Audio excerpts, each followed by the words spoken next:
সবাইকে আমন্ত্রণ জানাচ্ছি এনটিভির নিয়মিত আয়োজন মার্কেট ওয়াচে। আপনাদের সাথে আছি আমি হাসিফ হাসান। দর্শক, পুঁজিবাজারের সমসাময়িক বিষয় নিয়ে আমরা আলোচনা করব বর্তমান অবস্থা থেকে উত্তরণের, জানার চেষ্টা করব এই অবস্থায় বিনিয়োগকারীরা কী করবেন, আর যে সমস্যাগুলো আছে সেগুলো অতিথিরা বিশ্লেষণ করবেন, তাদের মতামত তুলে ধরবেন। এই জন্য আমাদের সাথে স্টুডিওতে উপস্থিত আছেন ডক্টর মোহাম্মদ হেলাল, অর্থনীতিবিদ, আছেন মিজানুর রহমান খান, সাবেক সহসভাপতি ঢাকা স্টক এক্সচেঞ্জ। আপনাদেরকে স্টুডিওতে স্বাগত জানাচ্ছি। স্যার, বাজারের যে অবস্থা সেটি এখন সবাই জানে যে একটা জায়গায় এসে বাজার একদম বসে আছে। এই জায়গা থেকে বরং প্রতিনিয়ত লেনদেন, সূচক কমে যাওয়া কিংবা বেশিরভাগ শেয়ারের দাম কমা, এটাই এখন বাজারের স্বাভাবিক চিত্র। এই অবস্থা থেকে উত্তরণের উপায় কি, এগুলো নিয়ে অনেক আলোচনা হয়েছে, নীতি নির্ধারকরাও অনেক কথা বলেছেন। সবশেষ আজকে ডিএসসির একটি প্রোগ্রামে অর্থমন্ত্রীও বলেছেন যে একটি শক্তিশালী বাজার তিনি দেখতে চান। দেশের প্রধান যিনি, তিনিও বলেছেন পুঁজিবাজার উন্নয়নের কথা, কিন্তু কোনো কিছুতেই কাজ হচ্ছে না। এখানে আপনি যদি নীতি নির্ধারণী মহলের যে যারা আছেন, বিভিন্ন স্টেক হোল্ডার যারা আছেন, তাদের যারা শীর্ষ পদে আছেন, তাদের কথার কিন্তু একজনের সাথে আরেকজনের কোনো মিল নেই। এটা আপনি ভালো করে জানেন। এই অবস্থায় যেখানে সবার সম্মিলিত প্রচেষ্টায় বাজারকে সামনের দিকে এগিয়ে নেওয়ার কথা, সেখানে কিন্তু সেটি হচ্ছে না। আপনি ঢাকা স্টক এক্সচেঞ্জ দেখেন, চিটাগং স্টক এক্সচেঞ্জ দেখেন, বিএসসিসি দেখেন, কারো কথার কোনো মিল নেই। এনবিআর, বাংলাদেশ ব্যাংক এবং অর্থমন্ত্রী কিংবা সরকার থেকে যে ইতিবাচক মনোভাব, সেটি কিন্তু বিনিয়োগকারীদের আশা জাগাচ্ছে, নতুন করে বিনিয়োগকারীদের পুঁজিবাজারে আসার একটা পথ সৃষ্টি করছে। কিন্তু এই যে সমন্বয়হীনতা, একসাথে কাজ করা, বাজারকে সামনের দিকে এগিয়ে নেওয়া, সেটি হচ্ছে না। এই অবস্থায় আসলে পুঁজিবাজারের ভবিষ্যৎ কি? হ্যাঁ, আপনি যে কথাগুলো বলেছেন ভালো প্রশ্ন। এটা মনে রাখতে হবে যে আপনার যে কোনো সেক্টরে আপনি যখন কোনো মিনিস্টারকে কিংবা আপনি সংশ্লিষ্ট মিনিস্টার যদি হয় অথবা প্রাইম মিনিস্টারকে নিয়ে যান, ওনারা পজিটিভ কথা শোনাবেন এবং ওনারা চান যে এটা পজিটিভ ট্রেন্ডে থাকুক। ঠিক আছে? তো এটা মানে কতটা বলার জন্য বলা, কতটা আপনার মনে করেন যে মানে সত্যি আপনার মানে ইফেক্টিভলি মানে বাস্তবায়নের থেকে চিন্তা করে বলে, সেটার মধ্যে তো সবসময় আমরা একটা ডিবেট করতে পারি। কিন্তু আপনি যে কথাটা বললেন যে এনবিআর চেয়ারম্যানের কাজ কি, একটা বাজারের আপনার মনে করেন টার্গেট আছে, এত কালেক্ট করতে হবে ট্যাক্স, তার হলো কাজ হলো এটা করতে হবে। বাংলাদেশ ব্যাংকের গভর্নরের কাজ কি? কাজ হলো আপনার মানি ফ্লো, ইনফ্লেশনকে কন্ট্রোলে রাখা, গ্রোথকে আপনার একটুখানি এনার্জাইজ করা, আর আপনার কর্মসংস্থান। ঠিক আছে? আলাদা আলাদা কোনো ট্রিটমেন্ট মানে সেক্টর ওয়াইজ কোনো ট্রিটমেন্ট দিতে পারে না বাংলাদেশ ব্যাংক। ঠিক আছে? এসইসি যে আপনার মানে যে এসইসি অ্যাজ এ রেগুলেটর, তো আপনার কি যে শেয়ার মার্কেটে আপনার এই স্টক এক্সচেঞ্জগুলোতে আপনার যে স্টেবিলিটি যেটা সেটা ধরে রাখা, ঠিক আছে, সুস্থ প্র্যাকটিস থেকে শুরু করে যা যা করার নীতি নির্ধারণী যা যা আছে এই লিস্টিং কোম্পানিগুলোকে নিয়ে, ফলে প্রত্যেকের যেহেতু আলাদা আলাদা গোল আছে। এখন সেখানে আপনি দেখবেন যে হ্যাঁ, অর্থমন্ত্রী আপনার হলো যে উনি সবগুলোকে ব্ল্যান্ড করেন। তা সবগুলো ব্ল্যান্ড করলে প্রত্যেকটা কিন্তু তার মতো করে কাজ করছে এবং তার স্বার্থে কাজ করছে। একটা সময় যেটা হয় যে আমি যদি একেবারেই আমার স্বার্থটাই দেখি, তাহলে হয়তো অন্যগুলোর সাথে যদি কোঅর্ডিনেশন না থাকে, তাহলে আমিও ফেল করবো। For example banking sector, share market যদি যেভাবে কলাপস করেছে, তারপরে কিন্তু ব্যাংকিং সেক্টর কিন্তু খারাপ অবস্থা চলে গেছে। কেন? কারণ ব্যাংকের খাতাপত্রে আপনার ওই আমানতের টাকা দিয়ে যে অ্যাসেট ফর্ম করেছেন, তার মধ্যে রিয়েল এস্টেট আছে, তার মধ্যে শেয়ার আছে। ফলে শেয়ার মার্কেট যদি খুব খারাপ অবস্থা যায়, তাহলে আপনার ব্যাংকও খারাপ অবস্থা চলে যাবে। সেজন্য আপনার কি এগুলোর সাথে এর মধ্যে সম্পর্ক আছে। এখন আপনি যখন ব্যাংকের রেগুলেটরের কাছে যাবেন, অথবা আপনি যখন যাবেন আপনার মনে করেন যে অন্য একটা সেক্টরে মানে ইন্স্যুরেন্সের রেগুলেটরের কাছে যাবেন, উনি শুধু ইন্স্যুরেন্স সেক্টরটাই চিন্তা করবে। কিন্তু উপরে যিনি আছেন অর্থমন্ত্রী, ওনাকে সবগুলো ব্ল্যান্ড করতে হবে। ওনাকে দেখতে হবে যে আমার তো এটা হলে এটার সাথে মানে ইন্টারাকশন যেগুলো সেগুলো হয়ে হতে পারে। এখন আমি মনে করি যে মানে কোঅর্ডিনেটেড যে উপর থেকে যে একটা যে এটা করো, আমি নিজে কনভিন্স না যে এখনও মানে উপর থেকে মনে করে যে শেয়ার মার্কেট যদি এভাবে ধুঁকতে থাকে, তাহলে অর্থনীতি আমার যে ধুঁকতে থাকবে এরকম মনে করে, আমি কনভিন্স না। তারা মনে করে যে বাংলাদেশে যে বিনিয়োগ আসছে, সেই বিনিয়োগের অল্প অংশ আপনার এই ইকুইটি মার্কেট দিয়ে যায়, শেয়ার মার্কেট দিয়ে যায়, বেশিরভাগটা আপনার ব্যাংকিং খাত থেকে আসে। ফলে ব্যাংক নিয়ে কিন্তু অনেক বেশি কনসার্ন। এবং মাঝে মধ্যে যখন আপনার শেয়ার মার্কেটের কোনো উৎসবে মানে কোনো একটা আপনার ওকেশনে আসে, তখন ওনারা বলেন।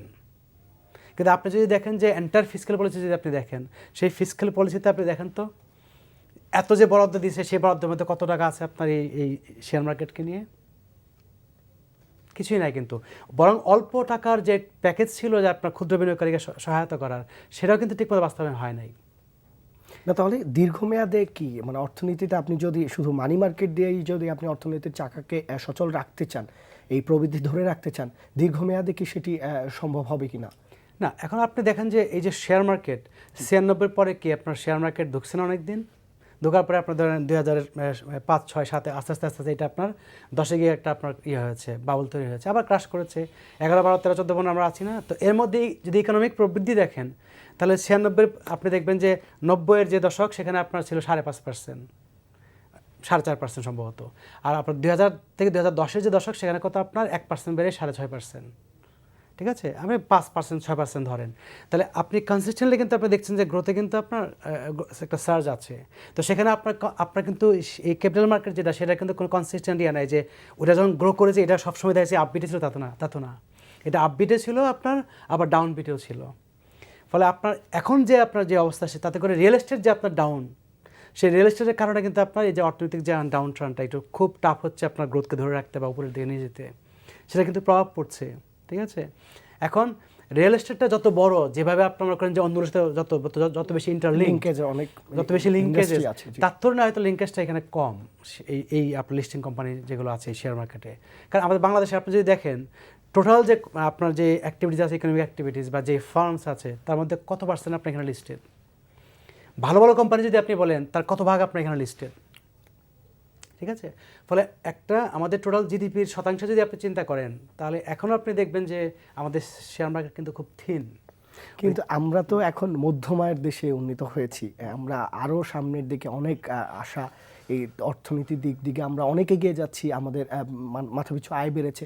আমরা যদি অন্যান্য উন্নত দেশগুলোর দিকে তাকাই, সেখানের অর্থনীতি কেমন সেটি মানে পরিমাপ করার প্রথম ধাপ হলো ক্যাপিটাল মার্কেটের দিকে তাকানো হয়, যে তার ক্যাপিটাল মার্কেটের কি অবস্থা। সেখানে পালসটা, অর্থনীতির পালসটা ক্যাপিটাল মার্কেট দিয়ে বোঝা যায়। তাহলে তার মানে কি সেখানে ফান্ডামেন্টাল এর সাথে প্রাইসের মুভমেন্টটা বেশিরভাগ ক্ষেত্রে হয়, এবং সেটা ছোট্ট মার্কেট না যে কয়েকজনে মিলে কিনলে আপনার একটা শেয়ারের দাম বাড়ানো যায়। তার মানে শেয়ারের দাম যদি বাড়ে তাহলে বুঝতে হবে যে এর মধ্যে ফান্ডামেন্টালি কোনো ব্যাপার আছে। তাহলে আপনি এন্টায়ার শেয়ার মার্কেটের ফান্ডামেন্টাল যদি আপবিটে থাকে তাহলে অর্থনীতি আপবিটে থাকবে।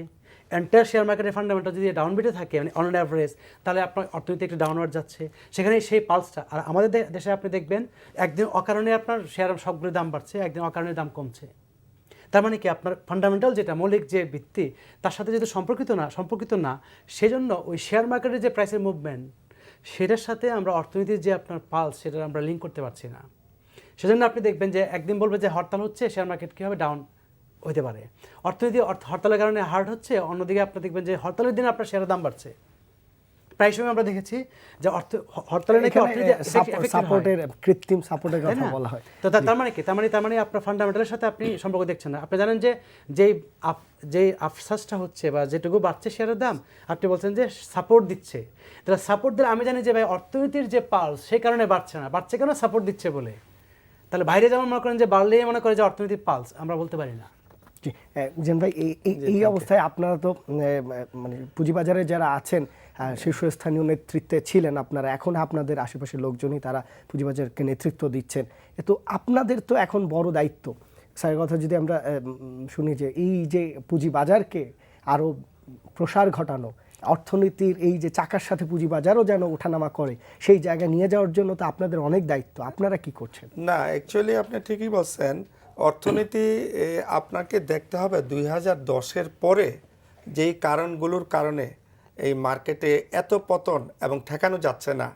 কারণ তখন এত বেশি মানি সার্চ করা হয়েছিল এই মার্কেটে, ওই সুযোগে অনেক ইস্যুয়ার খারাপ শেয়ার এই মার্কেটে নিয়ে আসছে। তখন রেগুলেশনের অনেক গ্যাপ ছিল, অনেক প্রবলেম ছিল। তারপরে আপনি দেখেন একটা কোম্পানি নতুন এসেই 100%, 50% বোনাস দিয়েছে। তখন কিন্তু অনেক মানি ছিল বাজারে, কিন্তু হঠাৎ করে সেই মানিটা যখন 10%-এ চলে আসছে, বাংলাদেশ ব্যাংক থেকে যখন বলা হলো যে তোমার এক্সপোজার, কারণ একটা ব্যাংকের 10,000 কোটি টাকা ডিপোজিট থাকলে সে 1,000 কোটি টাকা পর্যন্ত শেয়ার কিনতে পারছে। এখন ওই নতুন রেগুলেশনের কারণে সে আপনার শেয়ার কিনতে পারছে 400 কোটি টাকা পেইড আপ, তার 25% আপনার 100 কোটি টাকা, তাইলে তার 900 কোটি টাকার শেয়ার বিক্রি করতে হচ্ছে। এবং এখনও কিন্তু এগুলি সলিউশন হয় নাই। কাজেই আপনি দুনিয়ার অন্যান্য জায়গায়ও দেখেন যখন মার্কেট খুব পড়ে যায় তখন কিন্তু সেন্ট্রাল ব্যাংক বা মানি মার্কেট থেকে টাকা ফ্লো করানো হয় এই মার্কেটে, করায় একটা স্টেবিলিটিতে আনা হয়। তারপরে হয়তো এই মার্কেট যখন একটা সাস্টেনেবল অবস্থায় থাকে তখন ওই টাকাটা আস্তে আস্তে আবার নিয়ে যায়। কিন্তু আমাদের এখানে দেখেন আজকে 6 বছর হলো, মানে অনেক কথাই হচ্ছে, আমরাও বলতেছি। অ্যাকচুয়ালি রিয়েল প্রবলেমটা হলো এখানে লিকুইডিটির খুব সমস্যা, টাকা খুব অভাব আছে, কারণ টাকা এখনো চলে যাচ্ছে বাইরে। কিন্তু আপনারা টাকা আনার ব্যবস্থা কেন করছেন না? আপনারা 2010-এ 2008-এ 2009-এ আপনারা Dhaka stock exchange, Chittagong stock exchange, BSCC থেকে ব্যাপক রোড শো করা হয়েছে, সারা দেশে আপনারা ব্রাঞ্চের পারমিশন দিয়েছেন ব্রোকারেজ হাউসগুলোর। এখন যেটা করা দরকার, আপনি যদি বলেন লিকুইডিটি ক্রাইসিস, তাহলে তো এখন ফান্ড আনা দরকার। ফান্ড আনার জন্য আপনারা কি করছেন? না, এগুলি ফান্ড আমরা চাইলেই ফান্ড আসবে না, বা চেষ্টা তো করবেন। এইগুলির জন্য নীতি নির্ধারণী মহলে তাদের যেটা ডক্টর হেলাল বললেন যে যিনি আর কি এটা ব্র্যান্ডিং করে, যিনি মানে কোঅর্ডিনেশন করেন, কারণ এখানে অনেকগুলো রেগুলেটর জড়িত। আপনার ব্যাংকগুলোর regulator Bangladesh bank, insurance regulatory commission আছে, এনার্জি রেগুলেটরি কমিশন আছে, মোবাইল ফোন কোম্পানিগুলিরও আলাদা রেগুলেটর আছে। এইগুলোর মধ্যে বিটি আসছে বোধহয়। তো এইগুলোর মধ্যে কোঅর্ডিনেশন এখন চেষ্টা হচ্ছে, এগুলোতে একটা কোঅর্ডিনেশন করানোর জন্য বিভিন্ন তরফ থেকে বলা হচ্ছে। আসলে কোথায়, মানে আপনারা এটা কি কাগজে কলমে না মৌখিক, কোন চেষ্টাটা আমরা দৃশ্যমান কি দেখছি? না, এগুলো হচ্ছে আপনার একটা সময় লেগেছে, কারণ একটা এক্সপেরিয়েন্সও তারা পেয়েছে যে না, এই মার্কেটকে যদি শক্তিশালী ইকোনমি করতে হয় তাহলে এই মার্কেটকে ভালো করতে হবে।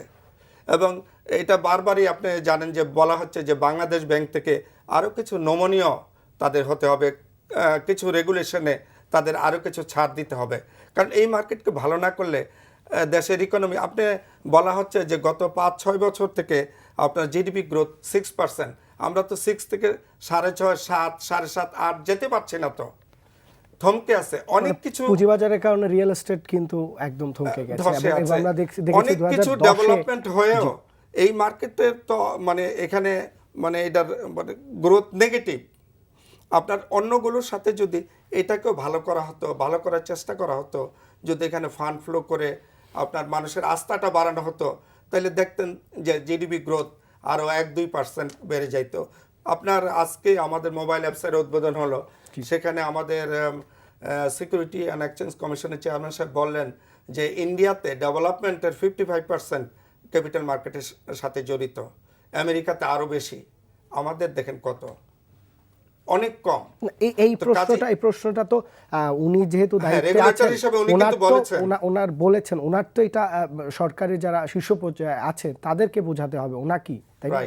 হ্যাঁ, রেগুলেটরদের অবশ্যই এগুলো নিয়ে যেতে হবে ওপরে, অ্যাকচুয়াল সিচুয়েশনটা কি, রিয়েল মেসেজটা আপনার গভর্নমেন্টকে দিতে হবে।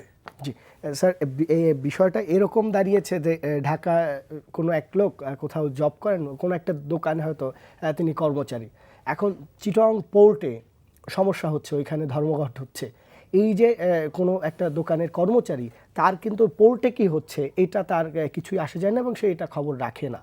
তো বিষয় আমাদের মানে এক্সাম্পলটা এরকম যে আমাদের পুঁজিবাজারে কি হচ্ছে, সরকারের নীতি নির্ধারণ পর্যায়ে যারা আছেন তারা এরকম দোকানের কর্মচারীর মতোই, ওইখানে কি হচ্ছে দেখা যাচ্ছে না। ওইখানে মাঝে মধ্যে একটু আগে মিছিল টিছিল হতো, এগুলো এখন বন্ধ হয়েছে, তার মানে স্বাভাবিক। হ্যাঁ, ওই যে উনি যে কথাটা বললেন যে ইন্ডিয়ার সাথে কম্পেয়ার করে বললেন না, স্টেক যদি কম থাকে সরকারের, তাহলে সরকার তো কম মাথা ঘামাবে, যেখানে স্টেক বেশি সেখানে মাথা বেশি ঘামাবে। এখন আপনি খেয়াল করেন ব্যাংকিং সেক্টরে কী হয়েছে, ফ্রড হয়েছে, সেখানে আপনার ঢোকানো হয়েছে না হাজার কোটি টাকা ট্যাক্সের টাকায়।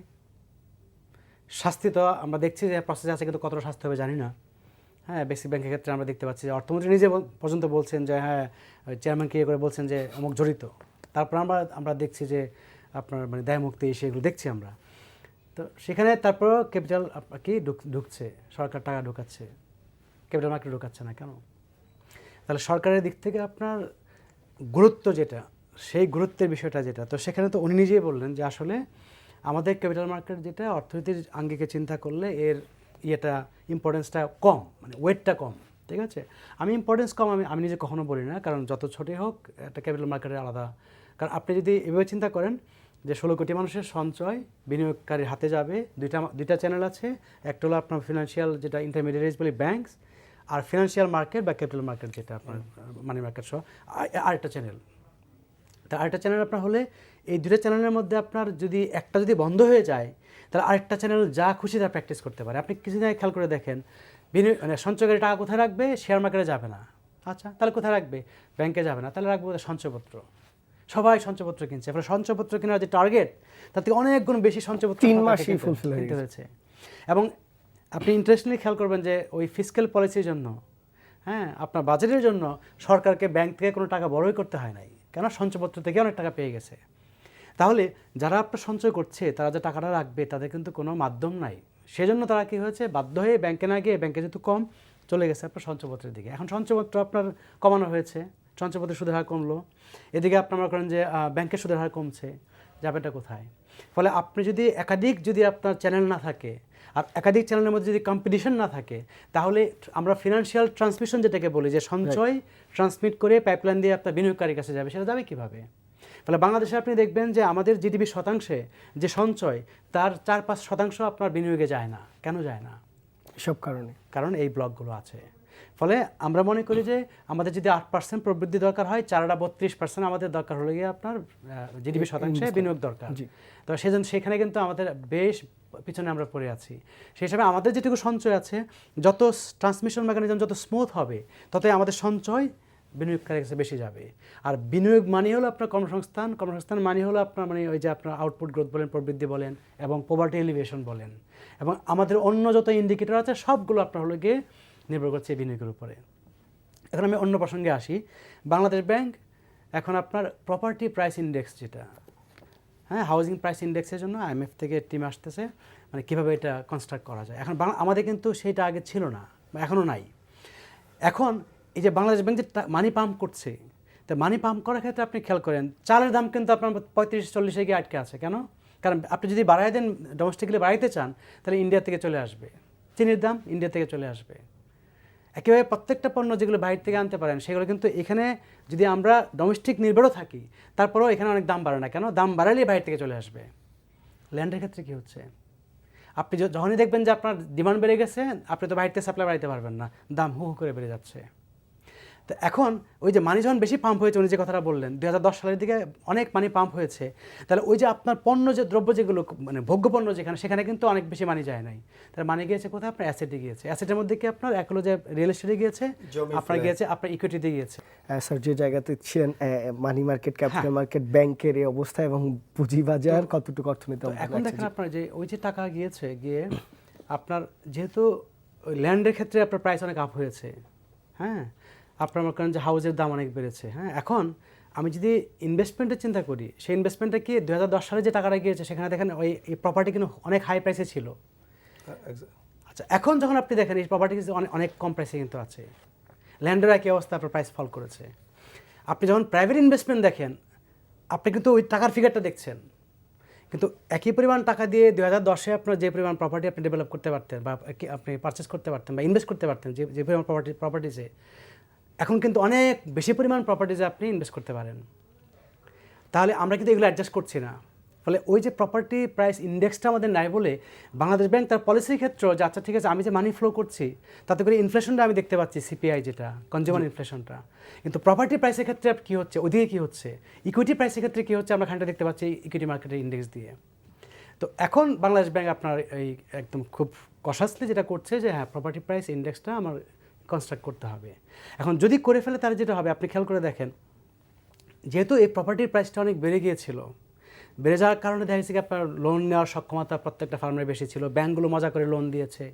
এখন যখন প্রপার্টির প্রাইস ফল করলো, তাহলে ব্যাঙ্কগুলো দেখা যাচ্ছে আপনার শেকি হয়ে গেছে। অ্যাট দ্য সেম টাইম আপনার মনে করেন যে ব্যাঙ্কগুলো লোন দিয়েছে আপনার শেয়ার মার্কেটে, সেটাও মানে মজা ছিল, কারণ আপনার মার্কেট আপডেটে ছিল। এখন শেয়ারের দামও ফল করেছে, ব্যাংক সাফার করছে।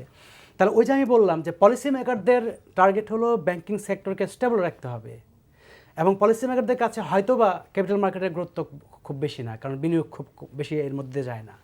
কিন্তু মনে রাখতে হবে, এখন ব্যাংকিং সেক্টরের যে অবস্থা, তার জন্য কিন্তু ক্যাপিটাল মার্কেট দায়ী। তাহলে ডিরেক্টলি যদিও আপনার দেখা যাচ্ছে গিয়ে আপাতত মনে হবে যে আপনার এটার ইম্পর্টেন্স কম, কিন্তু ইনডিরেক্টলি কিন্তু আপনার এর ইম্পর্টেন্স অনেক বেশি। তাহলে এই জায়গাটা কি পয়েন্ট আউট করতে পারছেন না নীতি নির্ধারণী পর্যায়ে যারা আছেন, যদি তাই না করতে পারেন তাহলে এই যে আমরা মধ্যম আয়ের দেশ থেকে আরো ভালো করব, সেটা আসলে কতটুকু সম্ভব হবে? না, এখন যে আপনি যে কথাটা বলছেন যে তাহলে ধরেন আপনার পলিসি মেকাররা জানেন যে এটাকে আপডেটে নিতে হবে, কিভাবে নেবেন?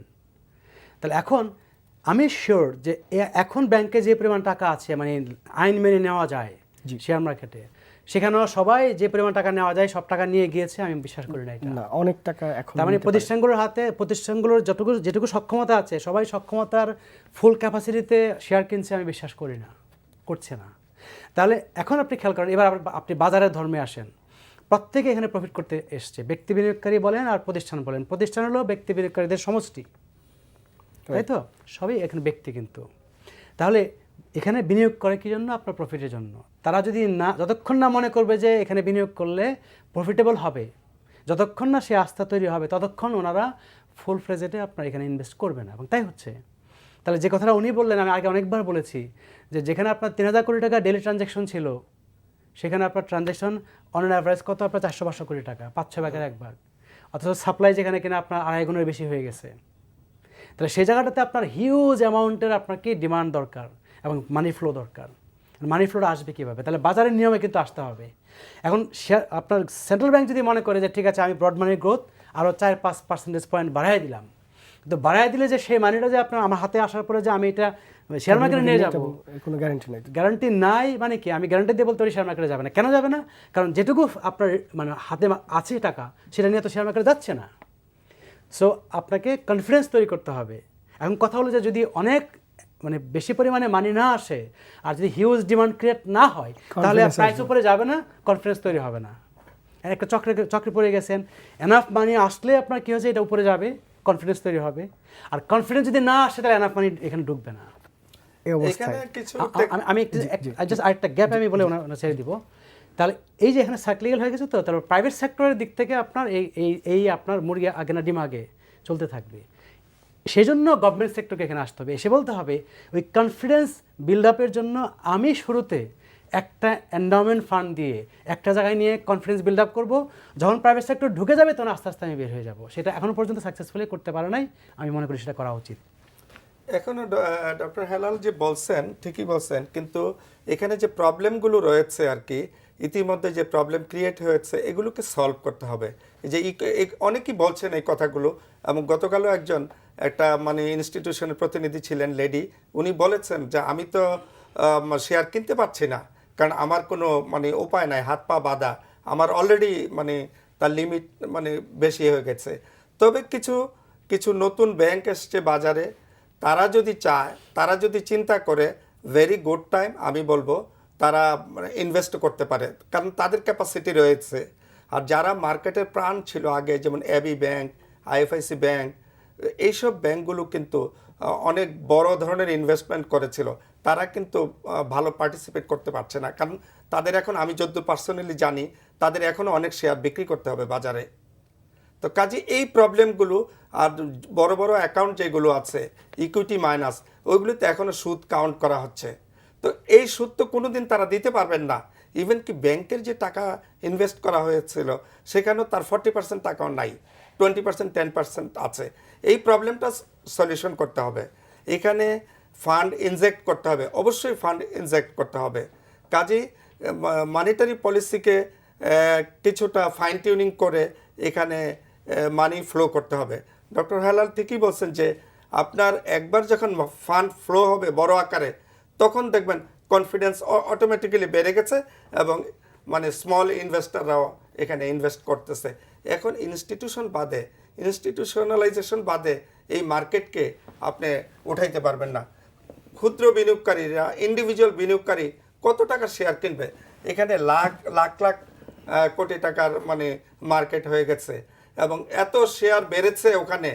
এখানে দেখেন আপনি, এর মধ্যে এই যে মিউচুয়াল ফান্ডগুলোর আপনার ডাইলিউশন করা হচ্ছে, এখানে কন্টিনিউয়াস সেল, এগুলি নিতে পারছে না বাজার।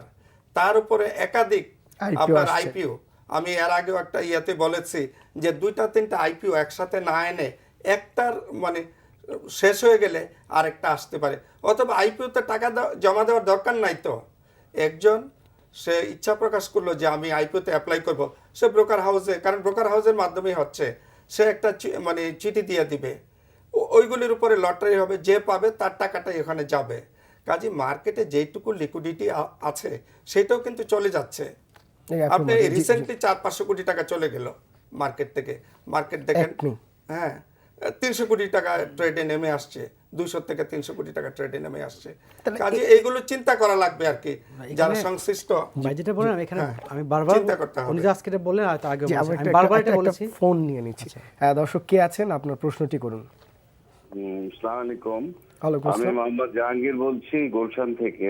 আমার দুটি প্রশ্ন। প্রথম প্রশ্নটি হচ্ছে, বাংলাদেশ ব্যাংকের গভর্নর 2010 সালে হঠাৎ একটি সার্কুলার ইস্যু করে ক্ষুদ্র বিনিয়োগকারীদেরকে ধ্বংস করে দিলেন এবং পরবর্তীতে তিনি বলেছিলেন শেয়ার মার্কেট ঠিক করার দায়িত্ব তার নয়। আমার প্রশ্ন, শেয়ার মার্কেট ঠিক করার দায়িত্ব যদি তার না হয়ে থাকে, মার্কেটকে ধ্বংস করার দায়িত্ব কি তার আছে? আমার দ্বিতীয় প্রশ্নটি হচ্ছে, আইসিসির বর্তমান চেয়ারম্যান বলেছিলেন দায়িত্ব গ্রহণ করার সময় 6 মাসের মধ্যে শেয়ার মার্কেটকে ভালো অবস্থানে না নিয়ে যেতে পারলে তিনি পদত্যাগ করবেন, কিন্তু দীর্ঘ 5 বছর পরেও তিনি মার্কেটকে ঠিক করতে পারেননি। জি দর্শক, ধন্যবাদ ধন্যবাদ। ওয়েল, ওনার দ্বিতীয় প্রশ্নের উত্তর এই এসসিসি চেয়ারম্যান দিতে পারবেন, আমরা পারবো না।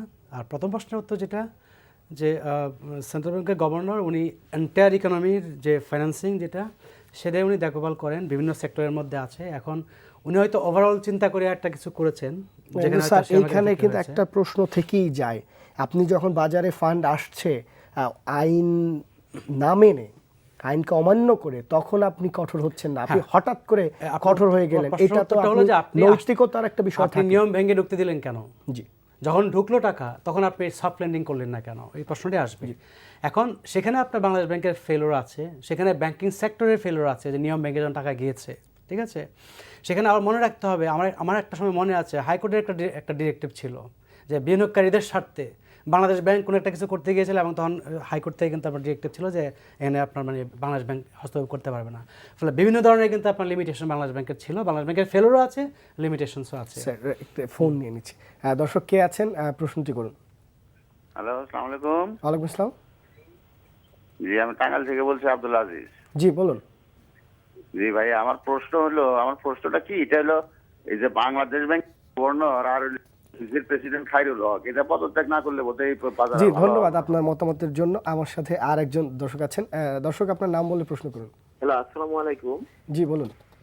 আমি বলতেছি, কিছুদিন আগে 2-3 মাস আগে মাননীয় প্রধানমন্ত্রী একটা সংবাদ সম্মেলন করছিল। ওই সংবাদ সম্মেলনে বলছিল যে শেয়ার মার্কেট ভালো করব, এবং কই আজ পর্যন্ত তার প্রতিফলন দেখি না। আপনাদের কাছে কি এই যে আপনারা বড় বড় যে অতিথিরা আসে, তারা কিছু প্রধানমন্ত্রীর কাছে কি আবেদন করতে পারে না? তারা কিছু বলতে পারে না? আমরা জি হয়তো দর্শক ধন্যবাদ আপনার মতামতের জন্য। দর্শক এখানে প্রধানমন্ত্রী বলেছিলেন, সেবির চেয়ারম্যান এসেছিলেন তখন একটা বিষয়, মানে সে তখন বিএসসিসি চেয়ারম্যানের সামনে উনি বলেছিলেন, এবং এইখানে যারা আসেন তারা তাদের যতটুকু বলার ততটুকুই বলছেন, এবং নীতি নির্ধারণী পর্যায়ে যারা আছেন তারা যদি বিষয়গুলো না দেখেন, আসলে তাদের কিংবা আমাদের কিছুই করার থাকে না। স্যার যে কথা বলছিলাম, এখন আপনি খেয়াল করে দেখেন যে বর্তমানে যে অবস্থা, বাংলাদেশ ব্যাংকের যে গভর্নর, মানে বাংলাদেশ ব্যাংকের যে পলিসি, সেই পলিসি দিয়ে আপনার মানি ফ্লো বাড়াইতে পারে। মানে কি মানুষের হাতে মানির অভাব আছে? যেই পরিমাণ বিনিয়োগ হওয়ার কথা তার থেকে অনেক বেশি পরিমাণ সঞ্চয় আছে, এবং সঞ্চয়ের টাকা ব্যাংকে রাখতে গিয়ে ব্যাংক আর নিচ্ছে না এখন, এবং না নিয়ে সেই 10% 11% ইন্টারেস্ট রেট নেমে আসছে কত 5%-এ 4%-এ। তার মানে কি মানুষের হাতে অডেল টাকা আছে, মানে আমরা যে বিনিয়োগকারীরা নেওয়ার পরেও অনেক অডেল টাকা থাকছে, সে টাকা মানে 4% 5%-এ আপনার ব্যাংকে রাখছে, কিন্তু মানে শেয়ার মার্কেটে আসছে না। তাহলে আপনি যদি আরও টাকা যদি আপনি ফ্লো বাড়ান, তাহলে মানুষের হাতে টাকা আসলে যে শেয়ার মার্কেটে যাবে, প্রথম হচ্ছে যে টাকা আছে সে টাকা যাচ্ছে কিনা, কেন যাচ্ছে না, সেই জিনিসটা আমাদের ফাইন্ড আউট করতে হবে। ফলে আমি মনে করি অর্থের ফ্লো বড় বড় বিষয় না এখানে। আমি একটু আগে যে কথাটা বললাম যে কনফিডেন্স যেটা, এবং যেখানে এই সাইক্লিক্যাল এ থেকে গভর্নমেন্টকে বের করতে হবে। ফলে যখন আপনার কোনো একটা মার্কেট ক্রাশ করে, অ্যাসেট মার্কেট ক্রাশ করে, সেটা জাপানে হয়েছে বা ইউএসএ হয়েছে, আপনি দেখেন এই যে হাউজিং মার্কেট যখন ক্রাশ করলো, করার পরে কী হলো, $700 বিলিয়ন আপনার বেল আউট প্রোগ্রাম নিয়ে আসলো না, নিয়ে এসে তারপরে কিন্তু সেটাকে উদ্ধার করা হলো। তা আমাদের এই ব্যাংকিং সেক্টরের ক্ষেত্রে আপনার গভর্নমেন্ট কিন্তু এসে কিছু স্টেপ নিয়েছে। এখানে আমি মনে করি যে ক্যাপিটাল মার্কেটের ক্ষেত্রে যদি কনফিডেন্স বিল্ড আপ করতে হয়, যতক্ষণ না ক্যাপিটাল মার্কেটে কনফিডেন্স বিল্ড আপ হবে, যতক্ষণ না ইন্ডেক্সটা একটা স্ট্যান্ডার্ড লেভেলে আসবে, ততক্ষণ পর্যন্ত এই ব্যাংকগুলো বেরোতে পারবে না এর থেকে। ফলে আপনি যদি ব্যাংকিং সেক্টরের সাউন্ড, ফাইন্যান্সিয়াল সাউন্ড, কেবল আপনার স্টেবিলিটি যদি আপনি চান, সাউন্ড হেলথ যদি আপনার ফাইন্যান্সিয়াল সেক্টরে চান, তাহলে আপনার যেটা করতে হবে এই ক্যাপিটাল মার্কেটটাকে একটুখানি স্টেবল জায়গায় নিয়ে আসতে হবে, কনফিডেন্সের জায়গায় নিয়ে আসতে হবে। স্যার তাহলে কি আমি আপনার ওই প্রশ্ন শুরুতে আপনি যেটা বলেছিলেন সেই জায়গায় ফিরে যেতে পারি কিনা, যারা নীতি নির্ধারণী পর্যায়ে আছেন বিভিন্ন অনুষ্ঠানে তারা বলার জন্য হয়তো বলে থাকেন, কিন্তু তারা সত্যি এটা মেন করেন কিনা সেটা নিয়ে প্রশ্ন আছে, তাহলে কি সেটাই দাঁড়ায়? আমি তো সে প্রশ্নই করব, কারণ আমি এখন পর্যন্ত এই 2010 সালে এই মার্কেট ক্রাশ করার পরে যে পরিমাণ রিসোর্স গভর্নমেন্টের আনার কথা, গভর্নমেন্ট যদি মনে করে যে কনফিডেন্স বিল্ড আপের জন্য একটা বিগ পুশ আমি করবো একটা ফান্ড দিয়ে করে, তারপরে আমি আস্তে আস্তে গ্রাজুয়ালি বের হয়ে যাব, সেটা কিন্তু আমি এই পর্যন্ত দেখি নাই। সেরকম ফান্ড যেগুলো আসার কথা সেগুলো কিন্তু সেভাবে আসে নাই। তাহলে আমাকে অবশ্যই বলতে হচ্ছে যে ওনারা বলছেন, কিন্তু এখনো পর্যন্ত ইফেক্টিভলি আমরা দেখছি না কোনো মেজার্স। এখানে একটা কথা হলো, ডক্টর হেলাল উনি আইসিবিতে আছেন। আইসিবি কিন্তু আমাদের একটা সিকিউরিটিজ কোম্পানিজে বড় প্লেয়ার আর কি। তো উনি কিন্তু নিজেও একটা বড় কন্ট্রিবিউশন রাখতে পারেন, কারণ আইসিবির সাথে সরাসরি গভর্নমেন্টের একটা যোগাযোগ আছে, গভর্নমেন্ট বডির সাথে। তাছাড়া সোনালী জনতা এইসব ব্যাংক আছেন, এগুলি তারা যদি চায় আর কি, গভর্নমেন্ট ফান্ড দিতে হবে। গভর্নমেন্ট ফান্ড দিলে ইনস্টিটিউশনগুলো যদি চায়, বড় ইনস্টিটিউশনগুলো তারা যদি গভর্নমেন্টের সাথে আলাপ আলোচনা করে একটা ফান্ড ইনজেক্ট করার ব্যবস্থা করেন, তারা যদি বলেন যে বাংলাদেশ ব্যাংকের সাথে ডিসকাশন করেন যদি যে একটা বড় ফান্ড, রিভলভিং ফান্ড 10-12 হাজার কোটি টাকা, যেটা ইকুইটি মাইনাস হয়ে ব্লক হয়ে আছে, এই ফান্ডটা যদি আসে তাইলে কিন্তু একটা আস্থার জায়গা তৈরি হবে। 10-12 হাজার কোটি টাকা এটা তো খুব বড় টাকা না, যেখানে 4,000 কোটি টাকাই খুব সামান্য হলমার্ক নিয়ে গেল, এটা তো খুব সামান্য। তাহলে আবার সরকারি ব্যাংকগুলোকে কত হাজার কোটি টাকা দেয়া হলো। তো আপনার এই যে এখন যে প্রবলেমটা আছে, জি একদম যদি শেষ পর্যায়ে আমরা শেষ করি। বড় কারণ ক্যাপিটাল মার্কেটকে ইনস্টিটিউশনের মাধ্যমেই, কারণ এই যে গ্রোথ হয়েছিল সেটা কিন্তু ইনস্টিটিউশনের মাধ্যমেই, ব্যাংক তারপরে আইসিবি, তারা বড় বড় ইনস্টিটিউশনের মাধ্যমে তাদের এই উদ্যোগটা আগে নিতে হবে। আমার মনে হয় সংশ্লিষ্ট কর্তৃপক্ষ আমাদের বক্তব্য শুনছেন, তারা হয়তো এই ব্যবস্থা নেবেন এই আশা করি, এবং এইভাবে আপনার ক্যাপিটাল মার্কেটে মানুষের আস্থাটা ফিরিয়ে আনবেন, এবং তাতে সরকারও লাভবান হবে এবং দেশের ইকোনমিও লাভবান হবে। স্যার আপনাকে ধন্যবাদ, মিজান ভাই আপনাকে ধন্যবাদ আমাদেরকে সময় দেওয়ার জন্য। দর্শক, যে প্রশ্নটি এখন সবার সামনে উত্থাপিত হলো, যে আন্তরিকতা, সেই আন্তরিকতা আশা করি সরকারের আছে এবং সরকার এই পুঁজিবাজারকে ভালো করতে চান, এই আশা রাখছি। আগামীকালকে দেখা হবে অন্য অতিথিদের সাথে, সে পর্যন্ত সবাই ভালো থাকুন, আল্লাহ হাফেজ।